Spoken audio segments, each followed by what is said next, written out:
Metal today comes to us from Scott Haynes. Talking about Dreamcast Guy, he lied in the MK11 video. It shows he didn't play the game. The part where he said you have to unlock the second fatalities move for each person before you can do them is not true at all. With a list of the buttons, you can do them without buying them.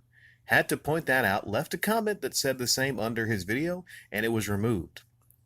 All I did was correct him nicely about the comment since it had been removed. I can't stand Dreamcast lies one bit. He has his PS4 profile blocked, so you can't see what percentage of trophies unlocked.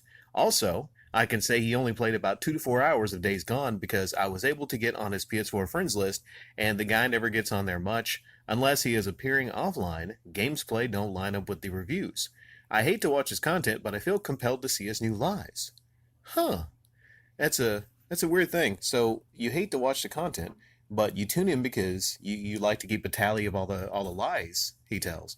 I would say you might run out of paper pretty soon, because the guy lies a lot. Many other people have come by. Many other people have come by, and they told me that his Days Gone review is terrible, and it seems like he didn't even really play the game. Here's the thing. Didn't he just talk about plagiarism for that Philip Mnuchin guy, who probably lifts things from other reviews, doesn't play the games? It's weird how people seem to get really angry at people that they're a lot like a lot of the time, So pretty much he's a fraud, okay? Now, I look at it and I don't see, maybe it's the people like the fake announcer voice he uses. I don't know the appeal. I don't see the appeal. I just don't get it. To me, he's somebody that he comes across, and the guy just doesn't seem to play a lot of games.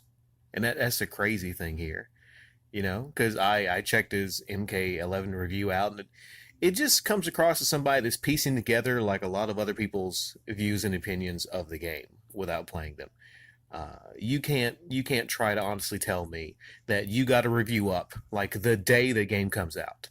Like, what does somebody say? Like, oh, he plays, all the way through 200 games a year. I don't know what his claim was, but do the math, and that would mean you're playing through a whole game in a day or two. It's just not possible. But with somebody whose back's up against the wall, who is unemployed, because let's face it, he's unemployed like many other YouTubers, you have to meet those deadlines. And if you're a game reviewer, then sometimes you're just going to have to like half a game review and put it on the platform as is. I would say the time it takes him to like edit a review or whatever, he's probably putting more time to editing that, believe it or not, Scott, than actually playing the actual game. I'm not saying he doesn't play the games. He might, put it in for maybe 30 minutes or an hour, get an idea of it, right? And then read a lot of other reviews. Because here's the thing, plagiarism goes on, Scott, but it's not the way you think. Okay, people like read reviews, and they could go to IGN or GameSpot, and they say, well, okay, I'll just take some some notes here, and I'll just change the words around, right? So it doesn't have to be direct plagiarism. It could be like offhanded plagiarism, where you change a lot of the words around, where but you got to do it in a way where nobody could really pick it up exactly. I'm sure Dreamcast Guy does this. The thing is, if you're actually going to have a review channel, then it can't be a review channel and you're one guy for every new game that comes out. Okay, it's just not possible.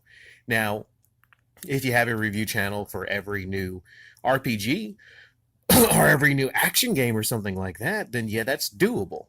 But the fact of the matter is, you spread yourself then you become a joke of a reviewer.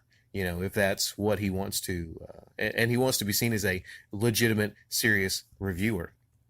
But many people have stopped by here and told me about the Days Gone, how that's a terrible review.